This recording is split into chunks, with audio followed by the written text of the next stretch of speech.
Hello, Diane here.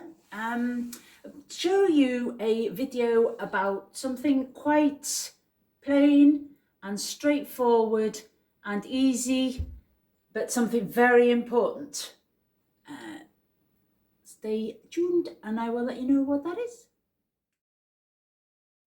Hello, yes, it's Diane here, and I'm talking through some straightforward, very careful, non-exciting work that I'm doing. That's something that's so important though, and that we need to grab hold of. I'm currently doing a quilt which was made over 30 years ago, I think it was, and there are some blocks in it. I will show you a little photo of it in this video, like probably about now, if I can time my editing right. That's a quilt that is made over 30 years ago. There are some blocks in there that are hand pieced, hence the work that I am doing. The lady asked me if I would do stitching the ditch around some of the designs, but having a closer look at it, there's nothing wrong with the piecing. It's just with hand pieced blocks, I want to be very careful, and the fact that they've been there a long time, the thread is that old, everything is that old. And one of the first things I did was I had to get rid of the wadding that was there, because it was all coming apart and disintegrating. The very old polyester type waddings that were very fine and thin, and I didn't think that they were going to be able to support a long arm quilting on it. Any quilting actually, because it was just disintegrating. It's been kept in a box, I think, for half that time, as happens to us all. And it needed some care, and the best care I've given it is thrown it away with the ladies' agreement. And I've added our So Soft again. You're not going to see any high visual. The quilt itself is beautiful, but again, something very plain colour. It's our wadding, the So Super Soft Eco Wadding, and it is, let me get my glasses on again, it is 70% recycled cotton and 30% recycled polyester wadding that has a scrim, and it's beautiful. It is super soft, and the fact that it's recycled as well just makes it a winner for me all around, for us to try and limit our effects on the environment. And because this is in quite a rich use of materials that we have, we absorb a lot, and a lot of it is new, and this is my way of trying to balance off some of that effect that we have. So I'm using, I replaced the old wadding with that wadding. Oh, the light's going to be funny. So that's the first thing I've done. And then the next thing is,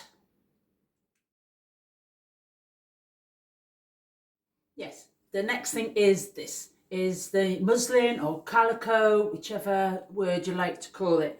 This is again, super soft, very fine, natural calico.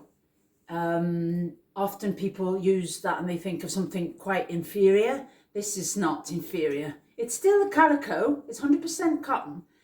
And what I'm going to use, well, what I am in the middle of doing at the moment is I am basting this onto that wadding. Now, my logic behind that, let me put this away. My logic behind that is those hand-pieced blocks I was telling you about need extra support. Even with the good quality wadding that I'm putting in there, the idea is this quilt needs to last. We want this quilt for this lady's family for years to come.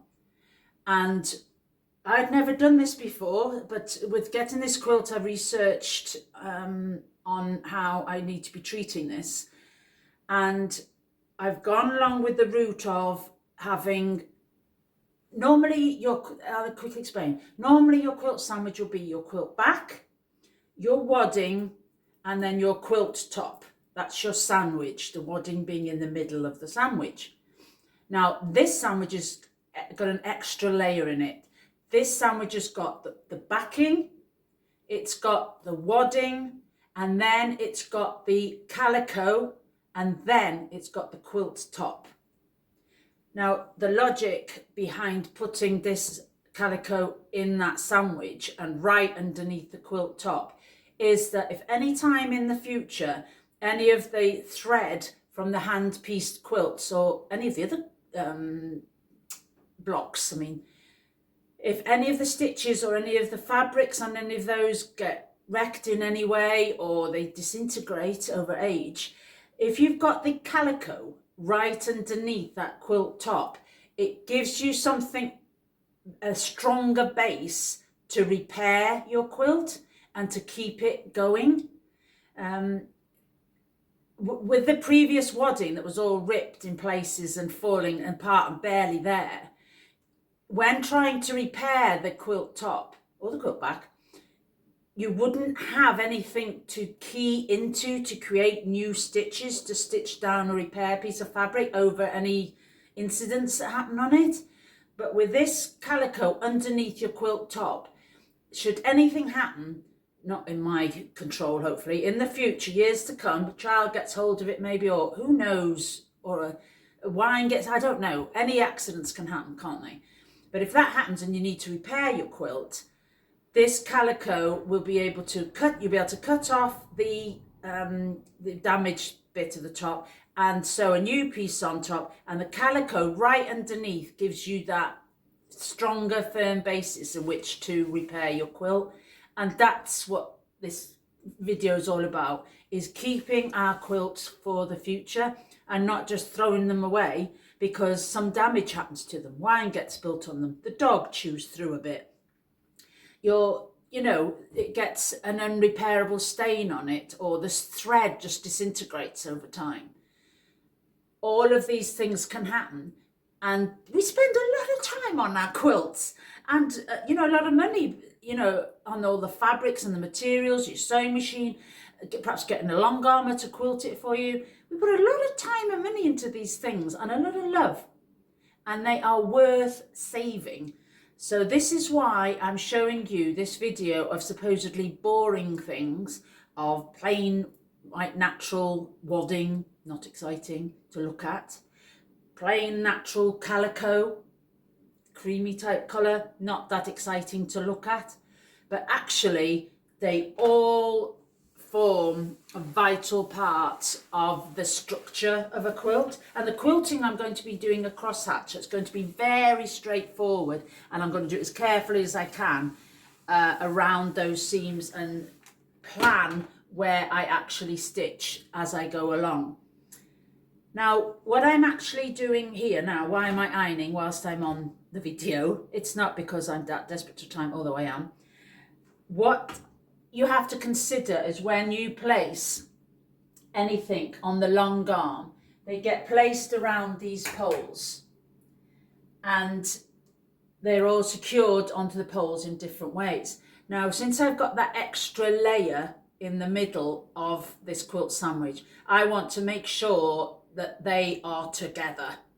Now, I could baste it. I could even baste it possibly on the long arm. But the method I've chosen is the most secure in my eyes for my level of experience with doing this at the moment, is I have glue basted the wadding to the calico. That way, when I load them onto the frame here, they will be together, they will be acting as one, so there will be less risk, or hopefully be no risk, of there being movement between those layers. There won't be any hidden wrinkles, any issues like that in the quilt. I want this quilt to feel beautiful, firm, loving, and lovely to wrap around yourself. The calico adds a little bit of weight, but the actual weight of the quilt is very light. The fabrics used are almost like Tana lawn. So that's very light. So I know that this quilt can take the calico, because it's not thick structure in the first place. It can take that. And actually, I don't know if you could, I think you can perhaps see it. Let me get my glasses on. Yes, you can see it a little bit here. I've placed it over this table. Oh God, I'm scared of moving it. I don't like.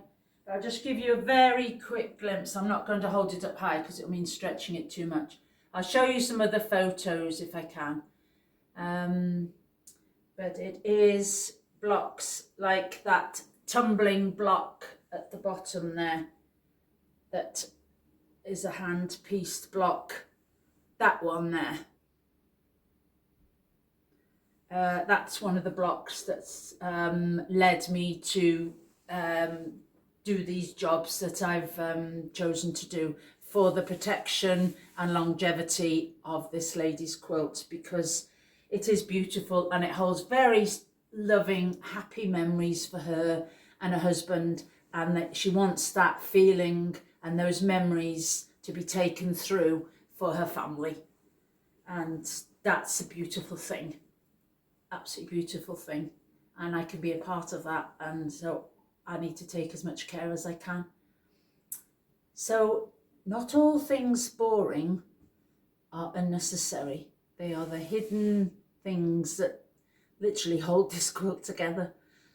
Okay, thank you for watching, and I will hopefully get a final shot of it when I've finished quilting it for you and you can see. Okay, thank you.